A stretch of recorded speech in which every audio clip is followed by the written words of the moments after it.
It's off to Indiana for the Knight Hale team and good friend Jim Cassida. Jim is a veteran gobbler hunter but has never hunted Indiana. Wildlife officers Max Spainhour and Phil Nail are showing our team one of their favorite hunting spots.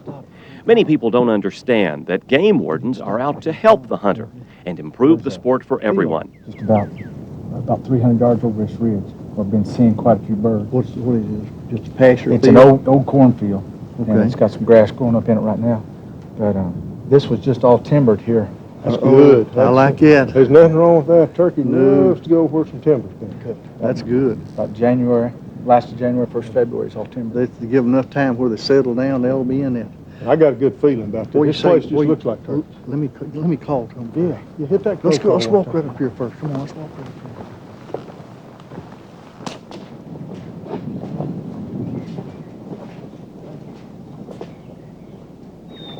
Notice how Jim separates from the group so he can hear if a bird responds.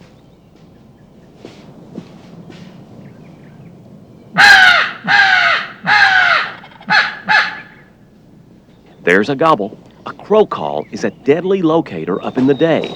Folks, you're in for an unbelievable hunt.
Pay close attention. You don't want to miss this. Look closely, and you can see Jim's entire pattern hit that big tree.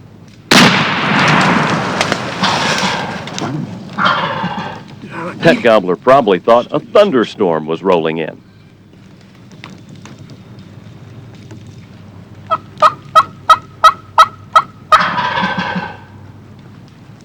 Just let him come on. Okay.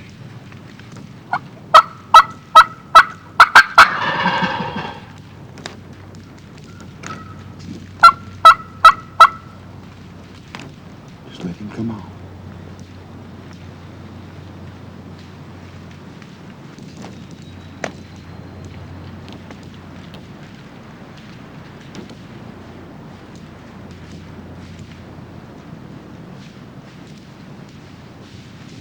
Wait a minute now. Let him come on.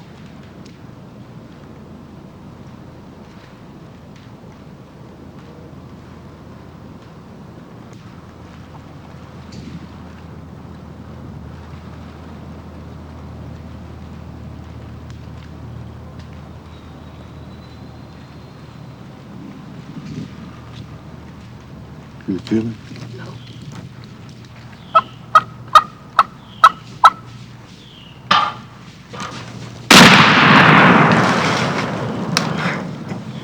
Yeah, after a long morning, just like you said, had to find one at Gobble, and we did. I tell you what, Jim, that's as good a beard I've seen this year. That's a fine one. There's no question about it. About 11 inches long, good and thick. I am mighty tickled. I tell you I what, appreciate it. you are the luckiest hunter it is in the world. Well, when you can shoot at one and have him gobble at your shot and keep coming, you can't ask for much better fortune than that.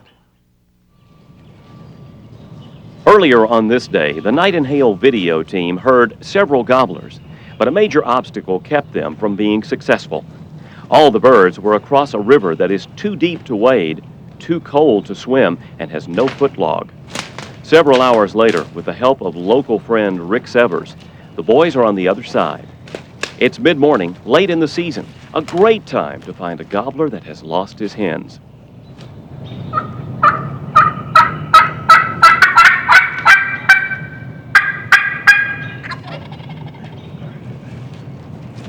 Well, Lady Luck is on our side. Enjoy the hunt.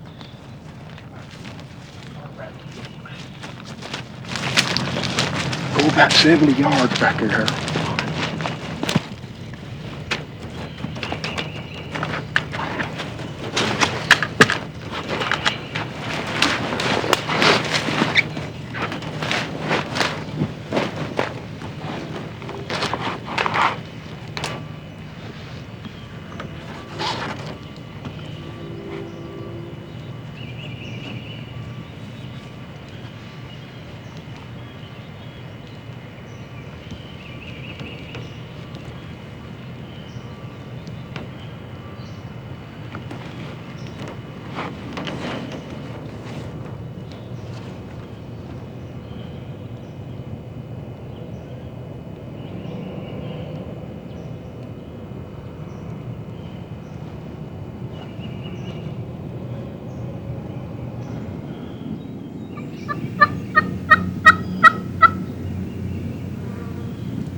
Chuck is anxious to shoot, but if a guy isn't careful, he could accidentally kill an extra bird, and having only one tag, that wouldn't be good.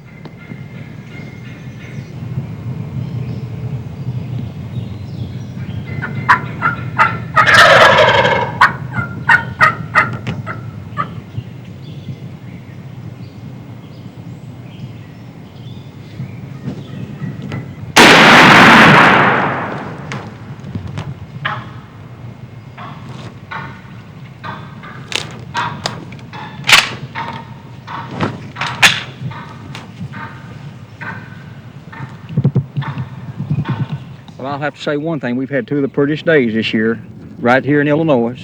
We're in Macomb, Illinois, and thanks to the Farm King boys, they set this hunt up for us. Well, Rick did a good job, didn't he? Rick Severs has done a great job.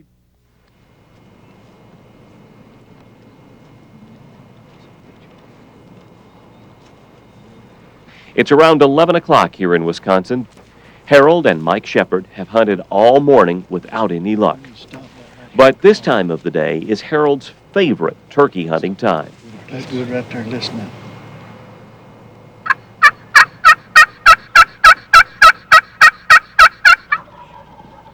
Sam, you hear him? Yep. I tell you what, let's do. We ain't gonna be able to cross that field. We're gonna have to set up right out here. Let's get right out here. Friction collars are excellent for shocking a response from a gobbler during the midday period. The high-pitched tones they offer will sometimes work when all else fails. Once the gobbler is located, a hunter can pull out his favorite call to work him on in. Harold's choice for this hunt is the 3.5 reed Screaming Hen diaphragm. There's not much cover, so Harold and Mike will have to nestle up next to this big log and rely on Realtree's extra camouflage.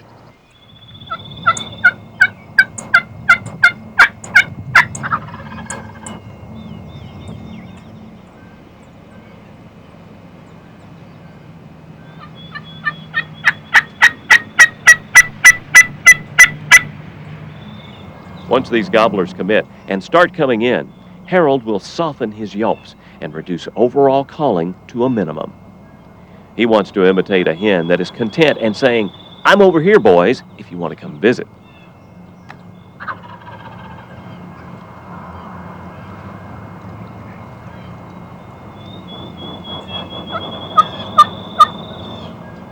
Too much excited calling in an open area like this could cause these gobblers to hang up and strut, hoping the hen would come to them.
Now here's David Hale with our next turkey hunting tip, brought to you by Winchester Ammunition. What America shoots. I've had it asked me on numerous occasions, reckon what the turkeys are doing today.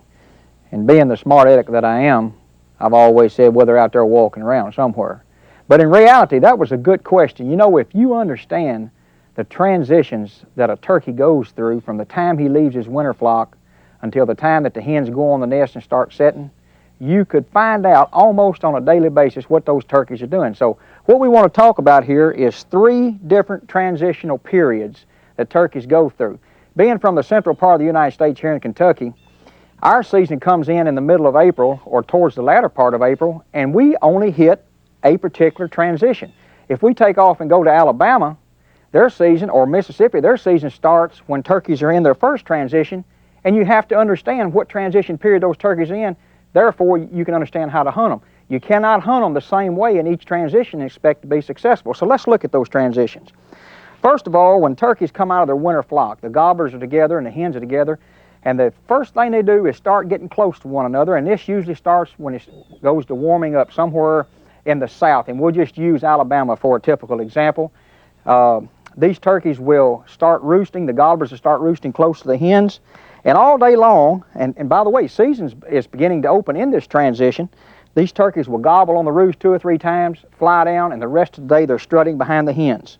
So for 3 weeks approximately, the gobblers are in 5 and 6 and 7 gobblers at a time, and maybe 8 or 10 or 15 hens. They're following each other around all day. Well, that's a tough deal. If you don't get to them right on the roost, how in the world do you hunt that turkey? So they're not gobbling much. So what you have to do, how do you hunt it? You have to get there quick to the roost pole, wherever that turkey's gobbling, and hope to get him before he comes down and goes with the hens. And then if he gets with the hens, all you're going to do is listen for strutting sounds. And that's the second tip I would give you. They're strutting behind the hens all day. You have to learn to listen for strutting sounds. That's very important. And then most of the time, those gobblers and hens will come back in the general vicinity that they roosted that morning. If it's an all-day hunt, which it is most places in the south, then you have an opportunity to intercept them as they go back to roost. That's a tough time really to hunt the turkeys. But if season's open, it offers you a chance to go down there. You need to know that transition. And then the second transition occurs about 3 weeks later. After the turkeys get together, then they start breaking up into smaller groups. Gobblers and hens breaking into smaller groups, more gobbling after they hit the ground. So once you get into a smaller group of turkeys, you got 2 gobblers and 3 hens, they go to doing more gobbling, trying to call up more hens. So this transition is going to last for approximately 3 weeks. So now we're already into the last week in March and maybe the first 2 weeks in April. How do we hunt those turkeys then? As far as I'm personally concerned, this is the easiest transitional period to call up turkeys. You got to get between the hens and the gobblers early while they're on the roost. The gobbler gobbles over here, and why they roost separate, I don't know, but they do. Get between those hens and gobblers if you can. That gobbler flies down off a roost. Hopefully you make the right sound, he comes to you. That would be an easy hunt. And then up in the day, when those hens start getting away from the gobblers, as this transitional period, the hens are beginning to start laying, then you shock gobble to get the turkeys to answer you while the hens are out nesting. He answers you. You may do it by cutting and various different kind of sounds. You move to the turkey, and then you use your favorite little hen sound to call him up. That is an ideal, typical hunt. And then the last thing, there's lots of satellite gobblers. Now, we're in the transitional period where the pecking order's done, they've run the satellite gobblers off. A lot of times they won't gobble, but they'll come in silent. So do a lot of sitting around and calling. And these hens are on the nest. If the old boss gobbler's not gobbling back, sometimes the satellite gobblers say, hey, I believe I'll slip in there for a little of this action. And you'd be surprised just sitting around calling how gobblers will show up now that they wouldn't 3 weeks earlier, even though season was in. And then we've got the third transition period, which is gobblers are alone most of the time. So unfortunately in Kentucky, where I'm from, this is the transition period that we always got at the first of season. So what was happening here, you had lots of gobblers out here gobbling. That's the most vocal time. You go out and you hear them on every little old ridge, but just as soon as the pressure gets on them, man, they shut up. They know the hens are basically setting. It's the tail end of season. It gets really tough. So how do you hunt those turkeys? First thing you do, you hunt strut zones. That's kind of pattern of turkey. The old turkey walks out here and he gobbles and you call to him, he answers your call and he moves on to another area. You think, well, what am I doing wrong? He knows that if you're an interested hen, you should be there. So he's going from strut zone to strut zone to strut zone, and you're going to have to figure out where those strut zones are. And what does a strut zone mean? That's a place where he's called up a lot of hens in these past transitional periods. And he'll usually sit there 4 or 5 or 6 minutes, do a lot of strutting. You got to listen for that strutting sound. He's probably not going to come to the call, and you're going to have to figure out his route and get in front of him. Another typical how to hunt the deer in the third transition period, or the turkey, I'm sorry, is less calling and no aggressive calling. You have got to get quiet. You've got to do a lot of less calling. And then the third tip I would give is move in the line of travel that the gobblers are going. And that makes it easy for him to come to you. And then the fourth one is you hunt with strutting sounds. You listen for those gobblers strutting, and then you start applying your proper sounds. And very, very seldom do you do any aggressive calling during this time. If you figure out where your transitional periods are for your turkeys, I promise you, you're going to know what those gobblers are doing. You use these tactics we just talked about, you're going to be a lot more successful. It's another beautiful spring day in central Wisconsin. This is dairy country, and the region's open fields, along with scattered stands of timber, provide perfect habitat for the eastern wild turkey. After an unsuccessful morning, David, Harold, and guide Mike Shepard are walking open fields, hoping to locate a Wisconsin longbeard.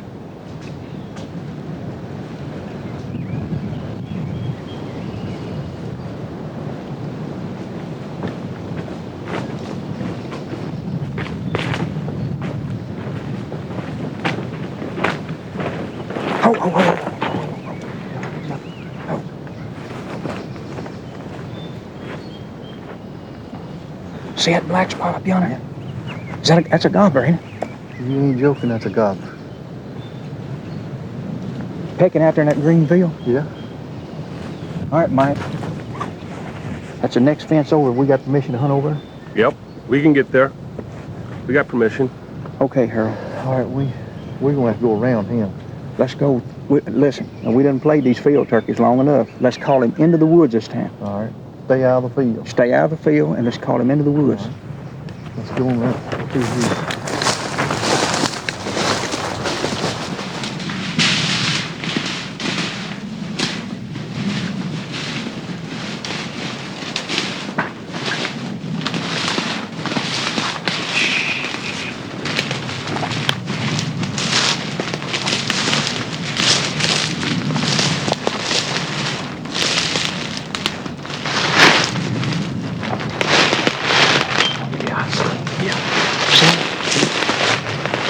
All right, he's about 150 yards out there in that plowed field. Look at him strutting. Oh, yeah.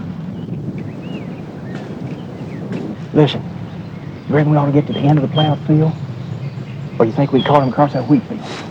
You know, if it's a alfalfa field, I'd say no, but that wheat field, he'll come across that wheat field, because that's not very high. All right, listen. I'm going to get right down here on the side of this little bank. All right. I'm going to sit right out here. All right, Mike. You cut right up yonder.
Boy, that is a beautiful eastern Wisconsin turkey, isn't it, Harold?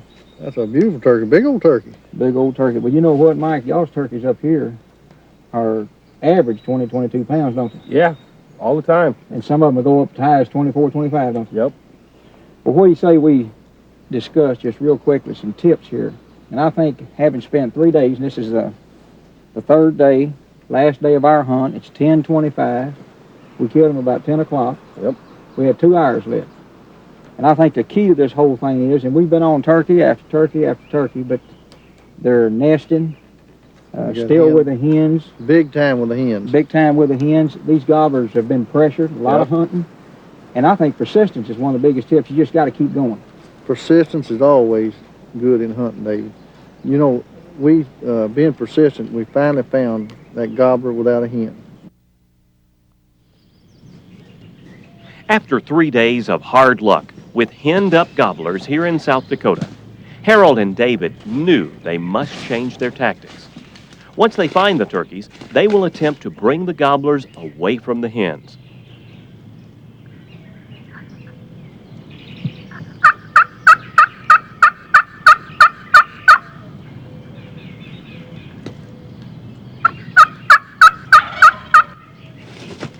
Now, when the birds came off the roost this morning, David charged into the flock and successfully split the birds up. A couple of hours later, Harold's calling gets an eager response from a Merriam longbeard. When you get a gobbler away from his hens, he is anxious for some company.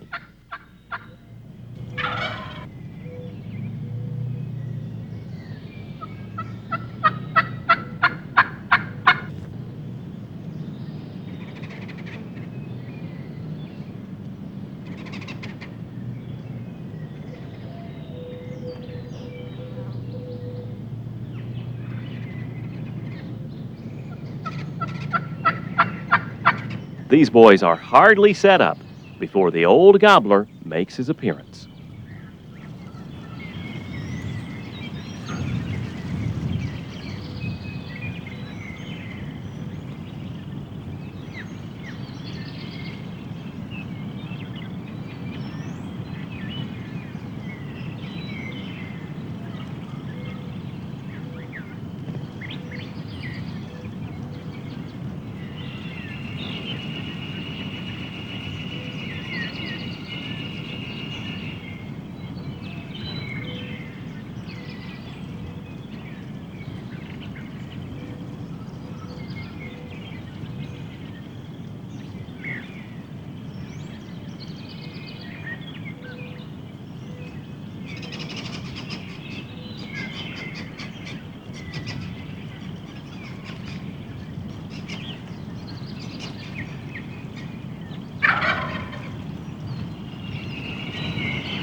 Well, guys, we had a tough season.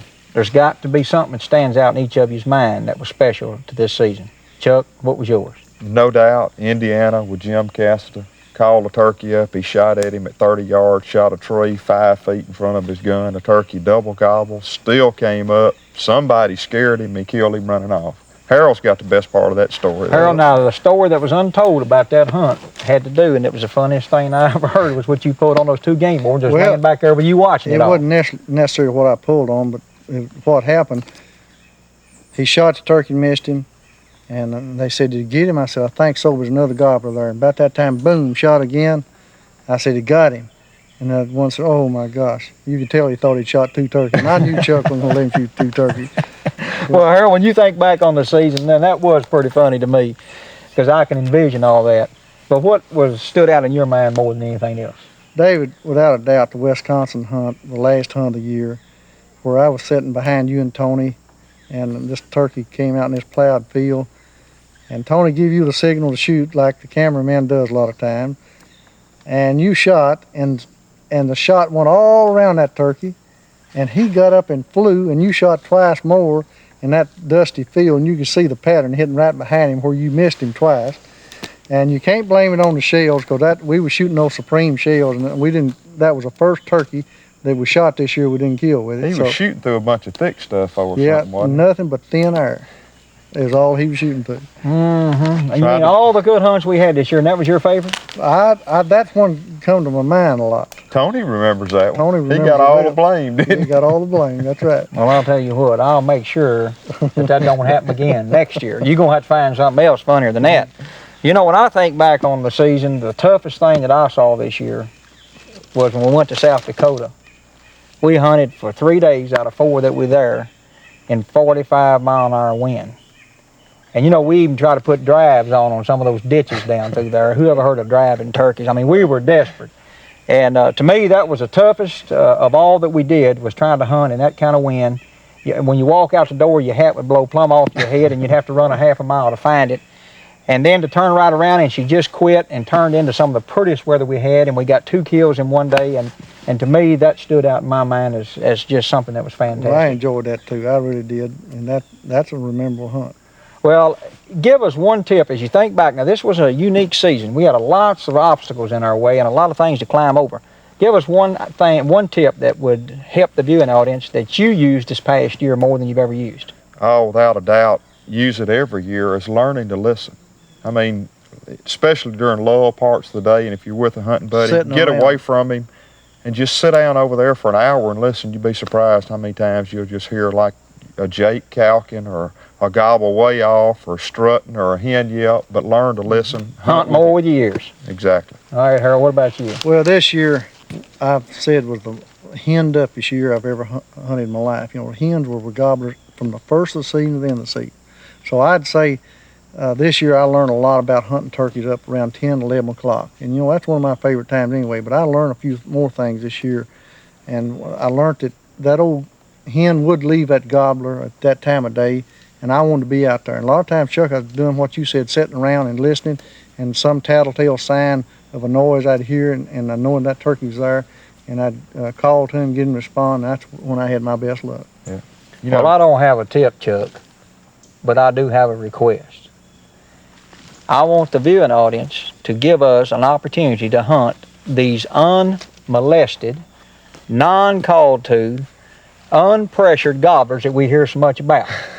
I just wish one time that we could get on one of those serious kind of deals, you know. And so if that happens, you be sure, if you want to invite us to that kind of hunt, to call Chuck and tell him we got a good place to hunt and we just might be there. But in the meantime, we'll see you next time on one of our Ultimate Series. Here are some of the fine outfitters and public lands the Knight Hale team recommends for hunting wild turkeys.